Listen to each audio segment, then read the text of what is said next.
नमस्कार, मैं सुजाता मिश्रा जन मीडिया टीवी से। और जैसा कि आप आचार्य जी का पहले भी कई बार प्रिडिक्शंस देख चुके हैं। आचार्य जी का श्री त्रिपुर सुंदरी गुरुकुलम के नाम से एक उनका गुरुकुल चलता है, जिसमें वे ब्राह्मण शिष्यों को फ्री ऑफ कॉस्ट शिक्षा प्रोवाइड करते हैं। संस्कृत में ये जो गुरुकुल है वो संस्कृत में है, और संस्कृत में गहन अध्ययन वहां पर ब्राह्मण बच्चों बच्चों को करवाया जाता है। तो ये बहुत ही बड़ा योगदान है आचार्य जी का। और हम सभी जानते हैं कि जो आचार्य जी के प्रिडिक्शंस होते हैं एस्ट्रोलॉजी में, वो बहुत ही सटीक होते हैं। और जो हमारे वैदिक ऋषि हैं, अगर हम उनसे आचार्य जी जो आजकल हमारे साथ हैं, वो वैदिक ऋषि के रूप में ही हमारे साथ हैं, और उनका सानिध्य हमें प्राप्त है। उनसे जो ये जनरल प्रिडिक्शंस है, उन उनके द्वारा हम सभी काफी गहन मतलब अपने जो हमारा जो राशि है, उसके अकॉर्डिंग हम अपने आगे जीवन को जो फ्यूचर आने वाला है उसको सही कर सकते। तो आइए जानते हैं सबसे पहली राशि, मेष राशि, आचार्य जी से। नमस्कार सभी दर्शकों को। नमस्कार सुजाता जी। नमस्कार। जी, जय माता की। सर्वरूपमयी देवी सर्वं देवीमयं जगत् अतोऽहं विश्वरूपान्तां नमामि परमेश्वरी। अब हम अप्रैल का पिछले सत्र में हमने अप्रैल में दिया था। जी। अभी हम मई का राशिफल देखते हैं। जी। तो इसमें पहली राशि हमारी मेष राशि है। इसके बाद सुजाता जी बहुत लोगों का फोन भी आया है। हाँ, आपके जो प्रिडिक्शंस होते हैं वो इतने अच्छे होते हैं कि जो जनरल प्रिडिक्शंस होते हैं वो भी बहुत ही महत्वपूर्ण योगदान रहता है हमारे जीवन को सुधारने में। जी हाँ। मैं एक बार बताना चाहूंगी कि आचार्य जी से आप पेड कंसल्टेशन भी ले सकते हैं। आचार्य जी का जो फोन नंबर है वो आपको स्क्रीन पर दिख जाएगा लिखा हुआ, और आप उनसे डायरेक्ट कांटेक्ट कर सकते हैं। और मैं आप लोगों से अपील करूंगी कि उनका जो ये फ्री प्रोडक्शंस जो वो दे रहे हैं, उसके लिए अगर आप उन्हें, और उनका जो गुरुकुल चल रहा है, त्रिपुर सुंदरी के नाम से जो गुरुकुल चल रहा है, उसमें भी आप योगदान कर सकते हैं। जो स्क्रीन पे नंबर है, व्हाट्सएप नंबर, आप उस पे पेटीएम, जीपे कुछ भी करके उनको योगदान कर सकते हैं। आचार्य जी। जी जी, बिल्कुल। यहाँ पर धार्मिक गतिविधियां होती हैं, वैदिक संस्थान है, बच्चों को निःशुल्क फ्री ऑफ कॉस्ट शिक्षा शिक्षा प्रोवाइड कराई जाती है। तो उसमें आपका किसी भी प्रकार से योगदान स्वीकार है और आप सबका स्वागत है। आइए हम इस महीने की मासिक राशिफल का विचार करें। मेष राशि। जी। पहले हम आज स्वास्थ्य के विषय में थोड़ी चर्चा करते हैं, ठीक है। मेष राशि में क्या है स्वास्थ्य के लिए। तो मेष राशि का मैंने देखा, गोचर ग्रहों को देखा है कि मेष राशि में शुक्र और बुध की स्थिति बन रही है और शनि की दृष्टि भी जा रही है। और स्वाभाविक है कि स्वास्थ्य इनका बहुत अच्छा नहीं होगा। अच्छा। स्वास्थ्य के लिए अभी ये माह इनके लिए प्रतिकूल है। ये ज्यादा लंबे रोग तो नहीं कहेंगे हम, जी। लेकिन छोटे अवधि के जो रोग हैं वो ज्यादा पीड़ा दे सकते हैं। इसलिए अच्छा। किसी भी बीमारी से इन्हें सावधान रहना चाहिए, और कोई भी बीमारी समझ में आए तो तुरंत इलाज करा लेना चाहिए इनके लिए। जैसे कि छोटे मोटे रोग होते हैं तो हम नजरअंदाज कर देते हैं। नजरअंदाज ना करें, उन्हें बिल्कुल सावधानी पूर्वक उसका इलाज कराएं। तनाव हो सकता है इन्हें, जिससे कि स्नायु विकार, नसों में दिक्कत, जैसे कि ब्रेन की नसें होती हैं, वहां इनको दिक्कत हो सकती है। जी। इसलिए सकारात्मक रहें, सहज रहें, ज्यादा लोड ना लें, ज्यादा सोचें नहीं, और अपने मस्तिष्क को थोड़ा शांत रखें। तो ये माह अच्छा निकल जाएगा स्वास्थ्य के हिसाब से। जी। अब सबसे पहले तो शरीर एवं खलु धर्म साधनम। शरीर अच्छा है तो सब अच्छा है। इसलिए पहला हमने इसमें बिल्कुल विचार किया है। जी। और अब हम चलते हैं इनके व्यवसायिक स्थिति में। जी, जैसा कि हम सभी जानते हैं कि मेष राशि को एरीज भी कहते हैं। और जो लोग इंग्लिश में अपने राशि को जॉडियक साइन को जानना चाहते हैं एरीज के बारे में, तो वो इन्हीं का चल रहा है। मेष राशि वालों के लिए ही आचार्य जी बता रहे हैं। अब हम इनके फाइनेंस के लिए विचार करेंगे। जी।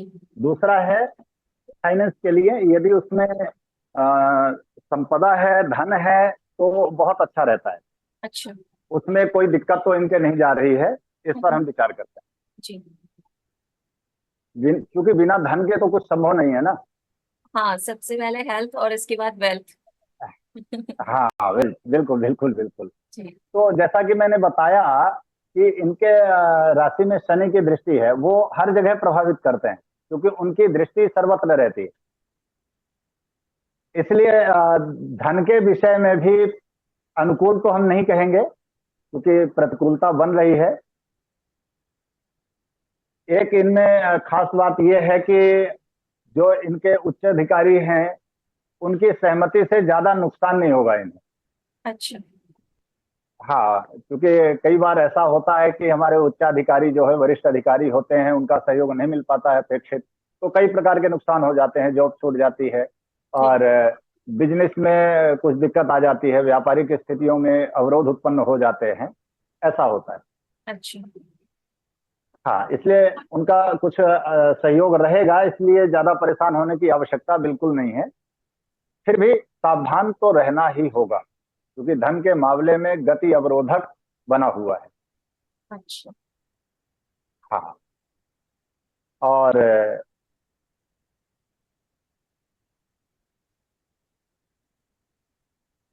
कोई भी अड़चन आ जाए उससे घबराना नहीं है। हानि हो लाभ हो, पूर्वानुमान हमें लगाना है और उसे लगा करके ही हम आगे बढ़ें तो बहुत अच्छा होगा। कुछ लोग नए उद्यमों में निवेश करना चाहते हैं, वो थोड़ा सावधान रहें। ये महीने रोक दें, वेट करें तो ज्यादा अच्छा होगा। अगले महीने का अगले महीने देखेंगे। इस महीने तो वो नए उद्यमों में, बिल्कुल उद्योग में किसी भी प्रकार से निवेश ना करें तो बहुत अच्छा होगा। जी। कई कई बार मेष राशि वाले विचार करेंगे कि हम नया बिजनेस कर लें, तो बड़ा मुश्किल होगा कि इस महीने यदि बिजनेस में पैसा निवेश करते हैं तो उन्हें लाभ प्राप्त हो। इसलिए ये महीना धैर्य का है, धैर्य धारण करें और थोड़ी समय की प्रतीक्षा जरूर करें। आने वाला समय अच्छा होगा। इस महीने शुभ समय की प्रतीक्षा करने के अलावा हमारे पास कोई रास्ता है नहीं, इसलिए शुभ समय की प्रतीक्षा जरूर। ये वित्तीय विश्लेषण हुआ। जी।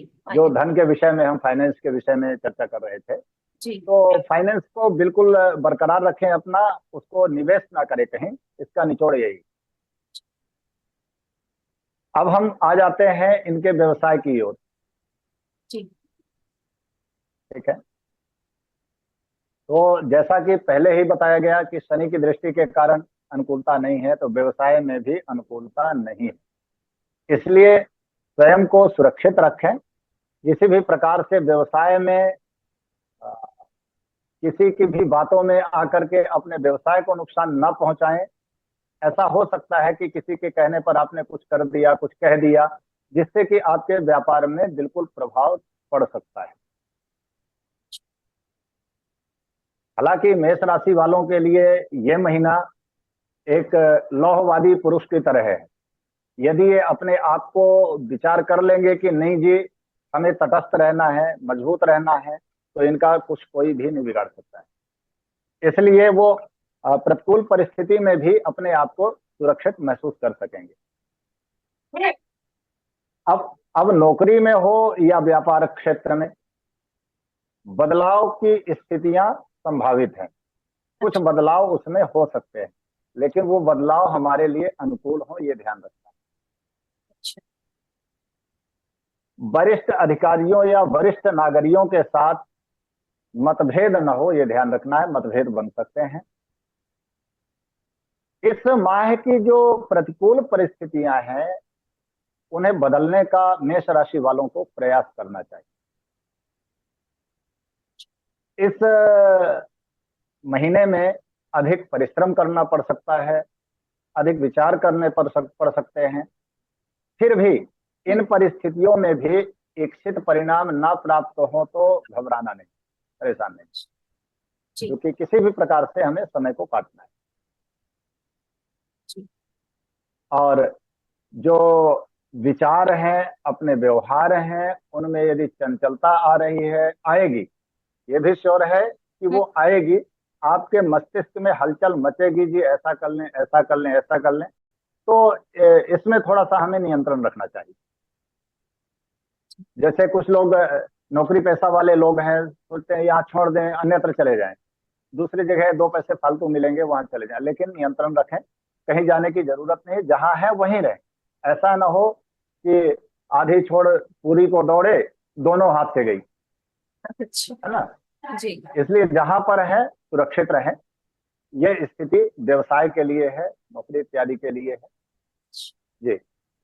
मतलब जो भी ये तो इनके डिसीजन ले लॉन्ग टर्म को देख के ही ले, मतलब ऐसा नहीं कि जी, हाँ। बिल्कुल बिल्कुल बिल्कुल सुजाता जी। अब हम कुछ एजुकेशन की बातें करते हैं।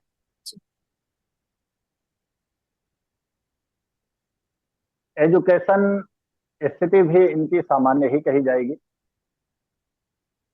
हालांकि मेरे अनुपात से मेष राशि में शुक्र और बुध की स्थिति बन रही है। अच्छा। तो जो शुक्र ग्रह है, हालांकि कहते हैं दैत्यों के गुरु हैं, इसके पश्चात भी वो ब्राह्मण ग्रह है और गुरु ग्रह है। तो इतना नुकसान तो नहीं पहुंचाता है। तो एजुकेशन वाले ज्यादा ना घबराएं, लेकिन थोड़ा सा अपने एजुकेशन में टाइम दें और मेहनत जरूर करें, तो अच्छा होगा। अब इस माह की अवधि में यदि देखें सितारों का विन्यास, तो अनुकूलता तो नहीं है किसी भी तरह से।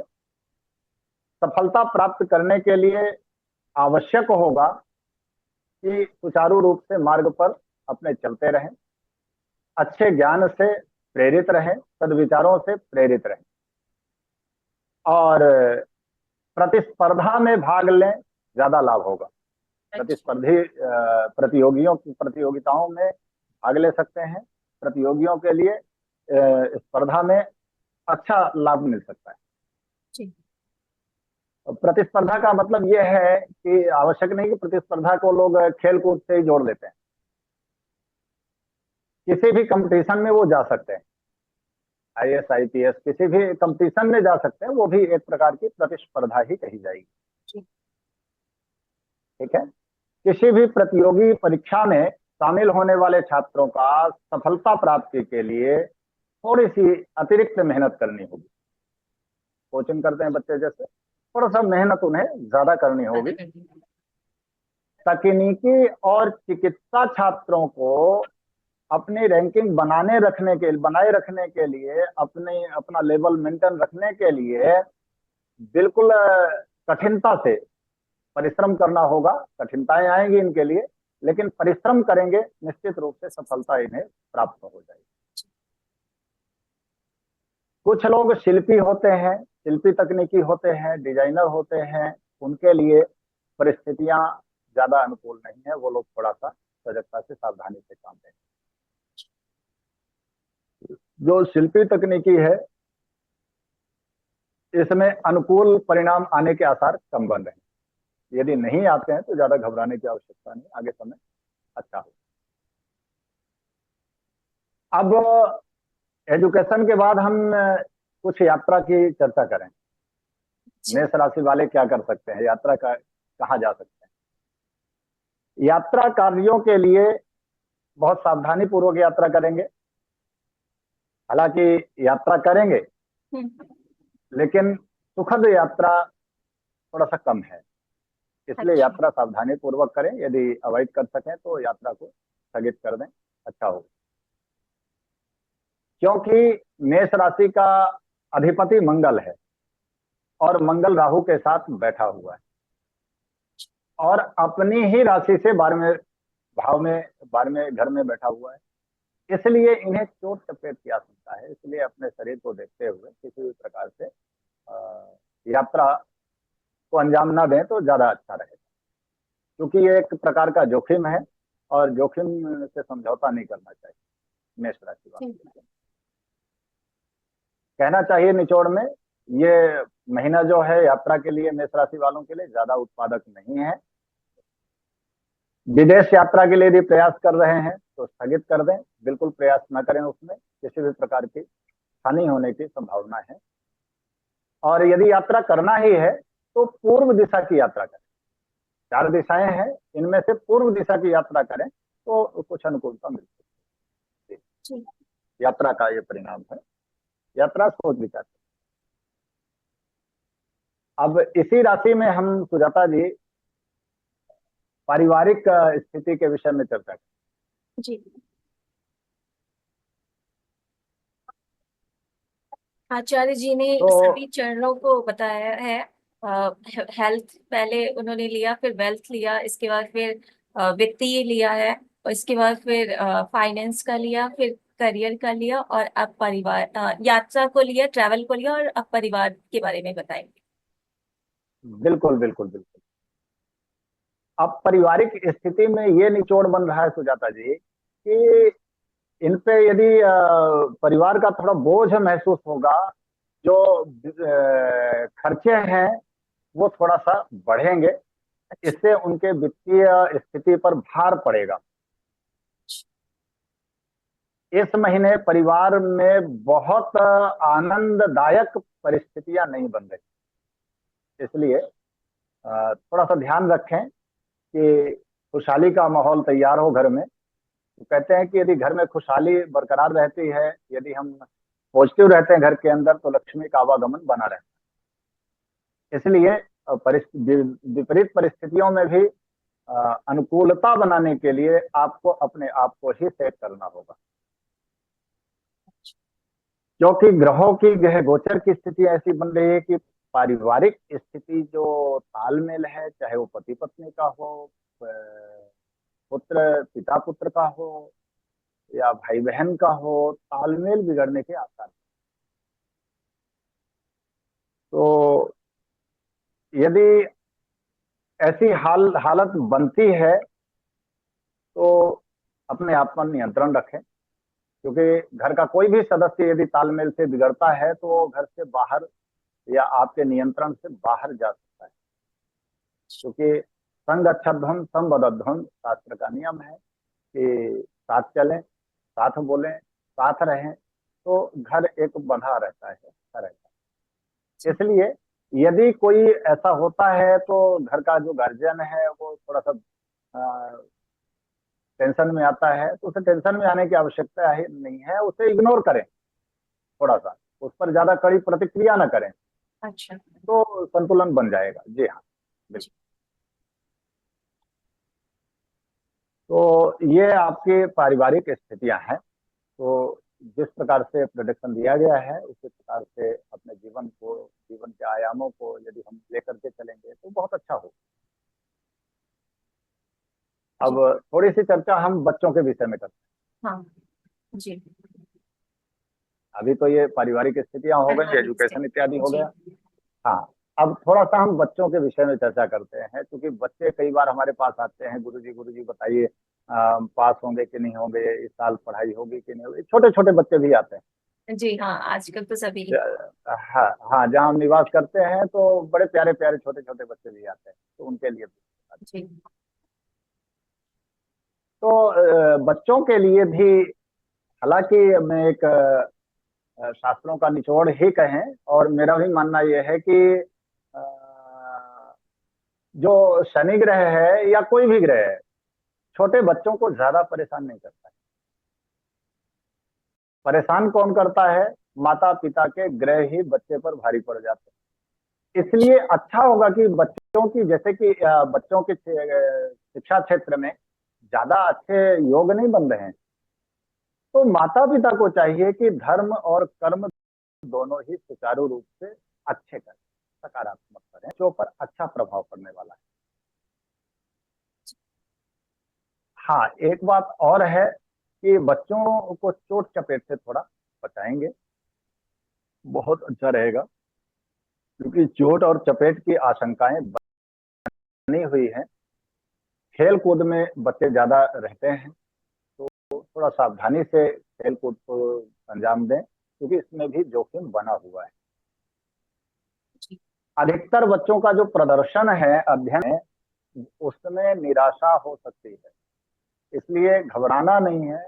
उसमें बच्चों से थोड़ा सा पूजन पाठ कराएंगे, बहुत ज्यादा नहीं। भगवान शिव को बच्चों को साथ ले जा करके थोड़ा जल चढ़वाएं, बेलपत्र चढ़वाएं, बहुत अच्छा रिजल्ट होगा। कभी कभी माता पिता ज्यादा ही अनुशासन में रखना चाहते हैं, तो अनुशासन में रखें, क्योंकि अभी इस महीने मेष राशि के बच्चों में थोड़ा सा अनुशासन कम हुआ, इसलिए अच्छा। ज्यादा कड़ी प्रतिक्रिया करने की आवश्यकता नहीं है। थोड़ा सा आराम से धीरे से उन्हें सेट करें, अच्छा। क्योंकि ऐसी स्थिति बन रही है कि अभिभावकों की कड़ाई से, परिस्थितियों के बिगड़ने से जो प्रयास किए जाते हैं वो ज्यादा कड़े होंगे, इसलिए परिस्थिति बिगड़ सकती है। इसलिए ज्यादा कड़ाई नहीं, अनुशासन रखना है, लेकिन अंकुश से थोड़ा सा अनुशासन रखना है, ज्यादा नहीं। हाँ, दृष्टि आपको रखनी होगी, और साथ में आप धर्म कर्म अच्छा करते रहेंगे करते रहे। तो बहुत ही अच्छा होगा। ये मेष राशि वालों जी। के लिए थोड़ा सा मैं उपाय के विषय में चर्चा कर लेता हूँ, जी। क्योंकि थोड़ा सा निगेटिव तो मेष राशि है ही इस महीने में। तो लोग घबराए होंगे, तो घबराने की आवश्यकता नहीं है। यदि फीवर हुआ है तो पैरासीटामोल लीजिए, ठीक हो जाएगी। हाँ, किसी भी कोई ठीक क्वेश्चन है, है तो उसका आंसर तो होता ही है, तो हमें बस खोजना बिल्कुल पड़ता है। बिल्कुल, जी। बिल्कुल बिल्कुल, ज्योतिष एक विज्ञान है। जी। और जैसा कि हम देखते हैं कि आधुनिक विज्ञान कहाँ से कहाँ तक पहुंच गया, चांद तक पहुंच गया। तो हमारा विज्ञान भी, ज्योतिष विज्ञान भी अपने स्थान पर रिसर्च करता रहता है, नई नई चीजें लाता है और उपाय लेकर आता है, ताकि ग्रह ठीक हो जाएं।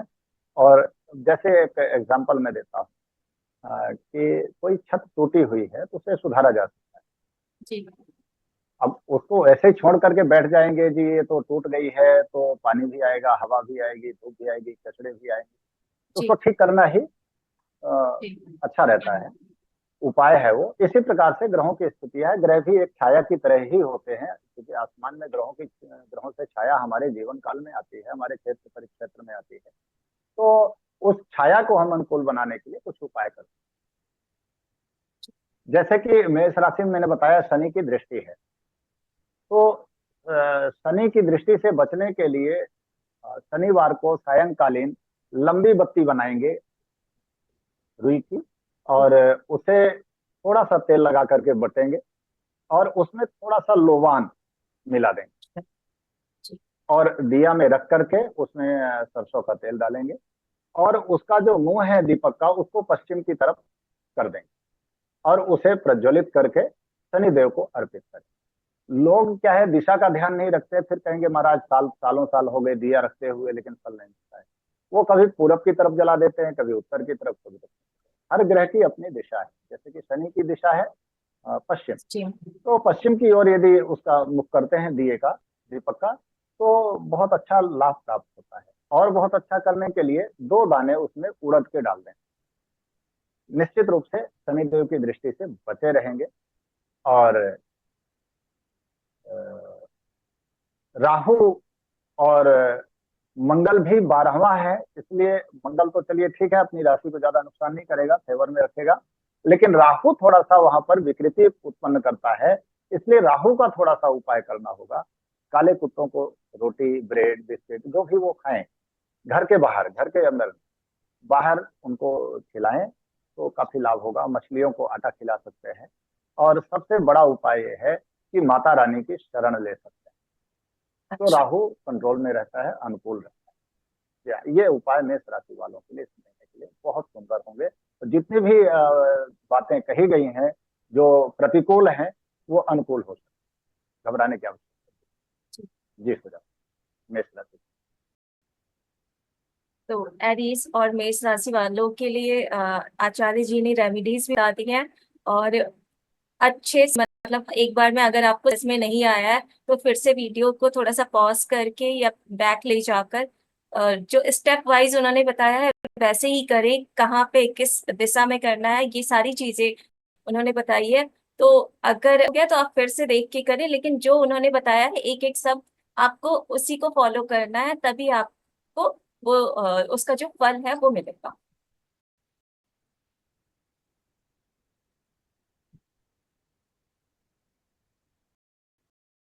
जी सुजाता जी, बिल्कुल बिल्कुल।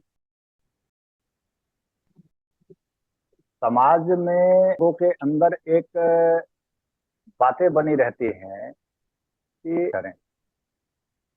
आज ही सुबह 11 बजे की दो लोग आए हुए थे, और उन्होंने मुझे एक बात कही कि किसी ज्योतिषी ने उनके मन में कुछ गलत फहमी डाल दी।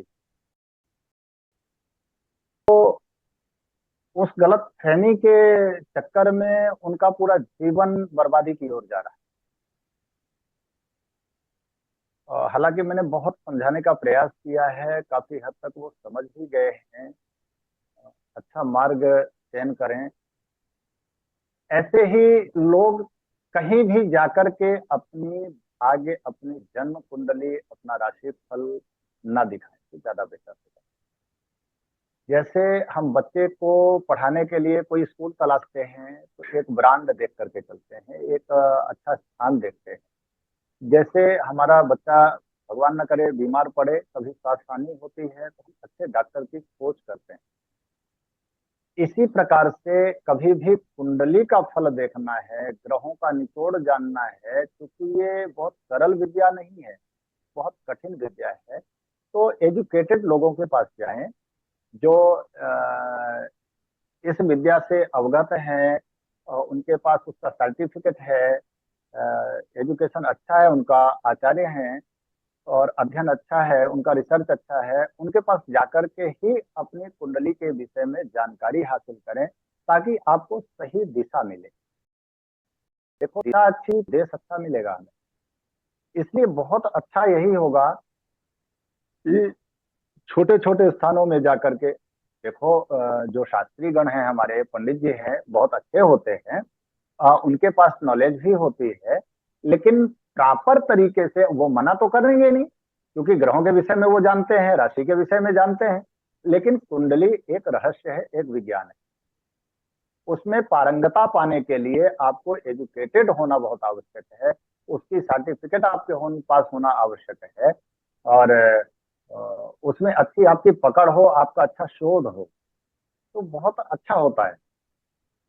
तो कहने का मतलब हमारे ये है, जो मैंने चयन किया है आज तक, मेरे नॉलेज में जो बातें आई हैं, कई बार लोग नग पहना देते हैं, स्टोन पहना देते हैं, और किसी दूसरी जैसे इस उंगली में हमने मोती धारण कर रखा है, जी। कोई कहेगा अनामिका में आप पहन लीजिए। क्यों भाई पहन लीजिए?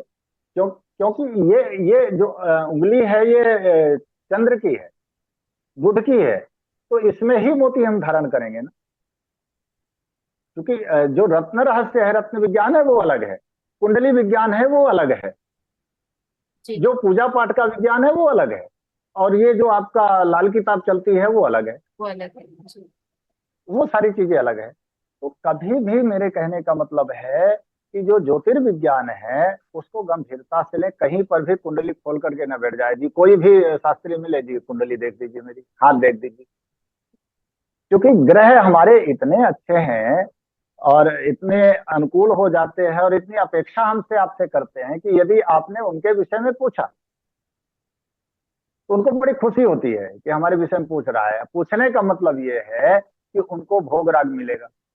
अच्छा। पंडित जी के पास जाएंगे, वो ज्योतिष देखेंगे, ग्रहों के विषय में चर्चा होगी, तो पूजा पाठ संभावित है कि वो बताएंगे। और कई बार जो प्रेक्षक होता है, कुंडली दिखाने वाले होते हैं, वो इग्नोर कर देते हैं, नहीं जी दूसरी जगह जाते हैं, शायद वहां पूजा पाठ ना बताया जाए, तो वो पूजा पाठ को इग्नोर भी कर देते हैं। इसलिए ऐसे स्थान पे जाएं जहां पूजा पाठ भी यदि बताई जाए तो वो सटीक हो, आपके मन में कोई किसी भी प्रकार का कंफ्यूजन ना उत्पन्न हो। जी। तो निश्चित रूप से अच्छा लाभ होता है। ग्रहों को बारी बारी हलचल में नहीं डालना चाहिए। जैसे हमने महीने का प्रोग्राम रखा है, जी। ये तो एक समाज सेवा के लिए हमने ग्रहों को देखा। और ग्रहों के विषय में हम लोग स्वयं पूजा पाठ करते रहते हैं, ज्यादा कोई दोष उत्पन्न नहीं होने वाला है। और कुंडली की विषय की बात करें तो एक वर्ष में एक बार आप अपने 12 महीने का प्रोडिक्शन ले लीजिए, जन्म कुंडली का।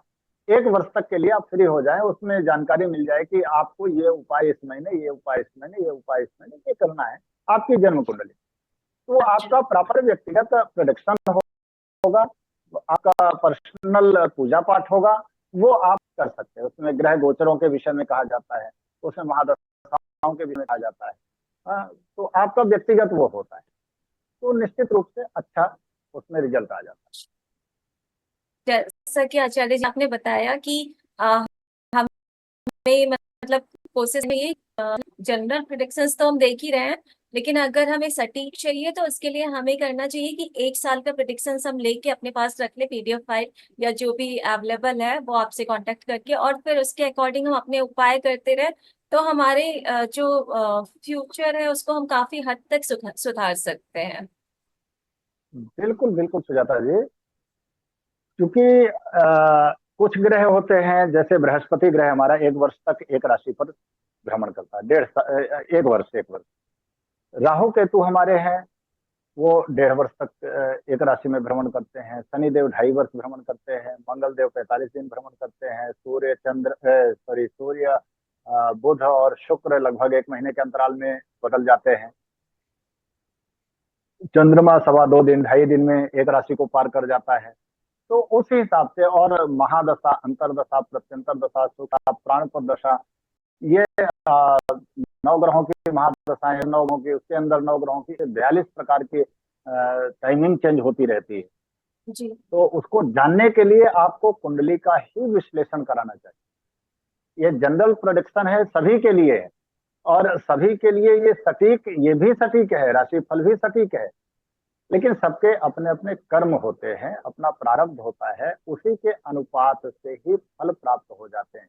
सबसे महत्वपूर्ण बात यह है कि ग्रह गोचर तो अच्छे हैं, ठीक है, लेकिन हमारा यदि कर्म और प्रारब्ध ठीक नहीं है तो वो ग्रह गोचर भी ज्यादा काम करने वाले नहीं है। इसलिए अपने जीवन में अच्छा कर्म भी करते रहें, शुभ कर्म करते रहें।